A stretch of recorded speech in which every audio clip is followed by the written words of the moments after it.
میرے نبی نے فرمایا تیرا باپ تیری جنت کا سب سے بڑا دروازہ ہے، اگر تو نے باپ کو ناراض کر کے موت پائی تو تیرے لیے جنت کا دروازہ کھل نہ سکے گا، یہ باپ کا مقام ہے۔ پھر آپ نے 11 شادیاں کی، کیوں کی؟ سنو حدیث، ما تزوجت وما زوجت الا بوحی من السماء نزل به جبریل، کہ میرے ساتھیوں سنو، اللہ کی قسم میں نے کوئی شادی اپنی مرضی سے نہیں کی، میرے اللہ نے فرمایا یہاں کرو، میں نے کی۔ میں نے اپنی بیٹی وہاں دی جہاں میرے اللہ نے فرمایا۔ تو اتنی شادیاں کیوں کی ہیں؟ ہمیں گھر کی زندگی سمجھانے کے لیے۔ میری بات غور سے سنو، دنیا کا سب سے بڑا رشتہ خاوند اور بیوی ہے، سب سے مقدس رشتہ ماں باپ ہے، لیکن سب سے بڑا رشتہ خاوند اور بیوی ہے۔ جب یہ ٹوٹ جاتا ہے تو پوری نسل برباد ہو جاتی ہے۔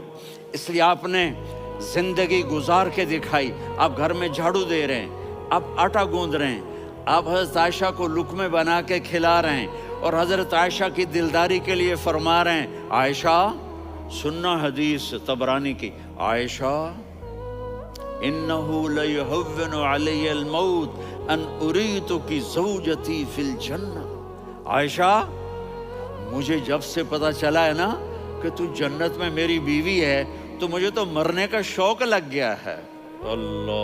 اللہ کی قسم ہمیں سکھانے کے لیے تھا۔ جس نے اللہ کو دیکھ لیا ہو اسے عورت کی کیا خواہش رہ جاتی ہے۔ یہ ہمیں سکھانے کے لیے تھا کہ سب سے زیادہ عزت بیوی اپنے خاوند کو دے، خاوند اپنی بیوی کو دے۔ ہن لباس لکم وانتم لباس لہن، تمہاری بیوی تمہارا لباس ہے، اور اللہ بیوی سے کہتا تیرا خاوند تیرا لباس ہے۔ آپ نے 11 گھروں کو کس طرح آباد کیا، کس محبت سے کیا کہ 2 مہینے چولہا نہیں جلتا اور کسی کی زبان پر شکایت نہیں۔ یہ حسن سلوک، یہ محبت۔ حضرت عائشہ کی عمر تھوڑی تھی، جہاد کے سفر سے واپسی ہو رہی، تو آپ نے صحابہ سے کہا بھی چلے جاؤ سارے آگے چلے گئے، تو صرف آپ دونوں رہ گئے۔ تو آپ نے کہا عائشہ دوڑ لگائیں۔ سبحان اللہ، حضرت اما عائشہ نے نہیں کہا، میرے نے عائشہ دوڑ لگائیں، تو کہا جی لگائیں۔ تو کہنے لگے ہمیں دوڑ لگائی، تو کہنے لگے میں آگے نکل گئی، آپ پیچھے رہ گئے۔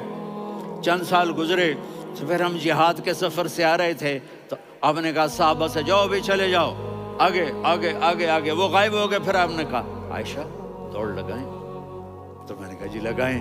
کون دنوں ذرا میں موٹی ہو گئی تھی، تو جب دوڑ لگی تو میرے نبی آگے نکل گئے، میں پیچھے رہ گئی۔ تو ہم نے کہا ہاذہ بتلک، عائشہ تو میں اب برابر ہو گئے، ایک دوڑ تم نے جیتی، ایک دوڑ میں نے جیتی۔ یہ ہمیں گھر کی زندگی سکھانے کے لیے تھا کہ گھر میں بیوی کے ساتھ کیسا ہونا چاہیے۔